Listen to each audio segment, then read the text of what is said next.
नमस्कार। पता है, कभी कभी ना बहुत पुरानी सदियों पुरानी कहानियों में जिंदगी के सबसे गहरे राज छुपे होते हैं।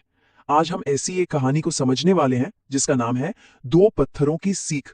और ये कहानी हमें सिखाएगी कि हमारी जिंदगी में जो मुश्किलें आती हैं उनका असल मतलब क्या होता है।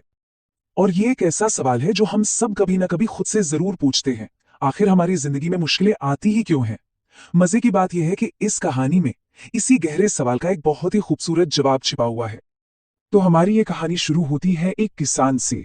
एक ऐसा किसान जो सिर्फ अपने खेतों में ही नहीं, बल्कि आप कह सकते हैं कि निराशा के एक बहुत भारी बोझ के नीचे भी दबा हुआ था। चलिए सबसे पहले उसके संघर्ष को थोड़ा और करीब से महसूस करते हैं। तो जरा सोचिए, एक छोटा सा गुमनाम सा गांव, और वहीं रहता था एक गरीब किसान। उसकी दुनिया बहुत ही छोटी थी और उसकी जिंदगी में सादगी से कहीं ज्यादा मुश्किलें थीं। उसकी सबसे बड़ी परेशानी उसकी जमीन बिल्कुल बंजर। वो कितनी भी मेहनत कर ले, जमीन कुछ देती ही नहीं थी। वो बेचारा दिन को रात और रात को दिन बनाकर पसीना बहाता था, पर हर बार नतीजा क्या निकलता था? वही खराब फसलें। ये एक ऐसा सिलसिला था जो खत्म ही नहीं हो रहा था और उसे धीरे धीरे नौउम्मीदी के अंधेरे में धकेलता जा रहा था। और फिर एक दिन जब वो अपनी निराशा के बिल्कुल चरम पर था, उसे रास्ते में दो बड़े पत्थर दिखे। और जानते हैं, वो पत्थर उसके लिए सिर्फ पत्थर नहीं थे, उसे उन पत्थरों में अपनी ही जिंदगी की परछाई दिखी, उतनी ही भारी, उतनी ही कठोर और उतने ही बेकार। ठीक उसी वक्त जब वो किसान अपनी नाउम्मीदी में पूरी तरह से डूब चुका था, कहानी में एक नया मोड़ आता है। वहां एक ज्ञानी साधु आते हैं और ये एक ऐसी मुलाकात थी जो उस किसान का दुनिया देखने का नजरिया हमेशा के लिए बदलने वाली थी। किसान को जैसे एक उम्मीद की किरण दिखी। उसने साधु के सामने अपना सारा दर्द, अपनी सारी तकलीफ रख दी। उसकी आवाज में वो हताशा साफ सुनाई दे रही थी जब उसने कहा, महाराज, मेरी किस्मत तो पत्थर जैसी कठोर है। मैं चाहे जितनी मेहनत कर लूं, मुझे कभी कोई फल ही नहीं मिलता। अब किसान की इस शिकायत पर साधु ने जो जवाब दिया ना, वो ही इस पूरी कहानी का दिल है, उसका सार है।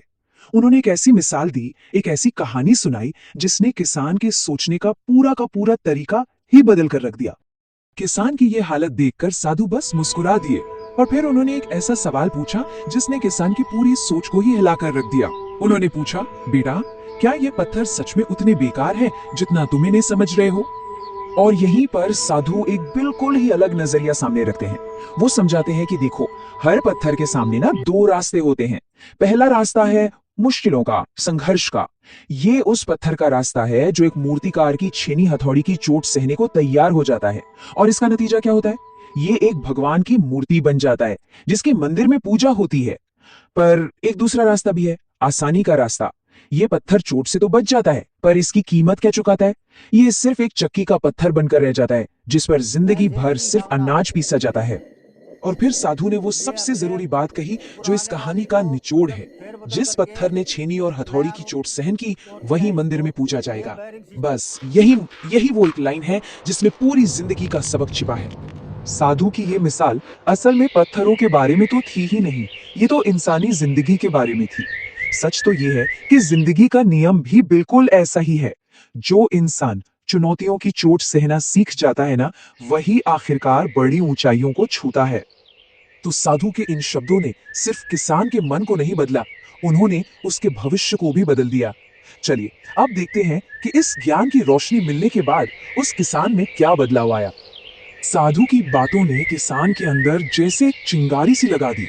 उसे एक प्रेरणा मिली और उस प्रेरणा से पैदा हुआ एक पक्का इरादा कि अब वो कभी हार नहीं मानेगा। बस फिर क्या था, उसने दो गुनी लगन से मेहनत की और नतीजा, कुछ ही सालों में उसकी वही बंजर जमीन सचमुच सोना उगलने लगी। तो इस पूरी कहानी से हमें क्या सीखने को मिलता है? इसका असली सार क्या है? वो कौन सा एक सच्चा सबक है जो आज भी उतना ही मायने रखता है? आइए अब इसे बिल्कुल साफ शब्दों में समझते हैं। इस कहानी की सबसे बड़ी सीख एक बहुत ही गहरे विचार में छिपी है कि मुसीबतें हमें तोड़ने नहीं आती, बल्कि एक मूर्तिकार की छेनी की तरह हमें गढ़ने आती हैं। हर चुनौती, हर मुश्किल एक चोट की तरह है जो हमारे अंदर से फालतू चीजों को हटाकर हमारे सबसे बेहतर रूप को बाहर निकालती है। तो फिर इस कहानी के हिसाब से असली विजेता कौन हुआ? वो नहीं जो चोट से भागता है, बल्कि वो जो मुश्किलों को सहता है। असली विजेता तो वो है जो हर चुनौती को खुद को तराशने का, खुद को बेहतर बनाने का एक मौका समझता है। ताकि वो चक्की का पत्थर नहीं बल्कि मंदिर की पूजनीय मूर्ति बन सके। और आखिर में ये कहानी हम सबके सामने एक बहुत गहरा सवाल छोड़कर जाती है जिस पर सोचना बहुत जरूरी है। जिंदगी में आने वाली मुश्किलें एक इंसान को तोड़ती हैं या फिर उसे गढ़ती हैं? और इसका जवाब हम सबको अपने अंदर ही खोजना होगा।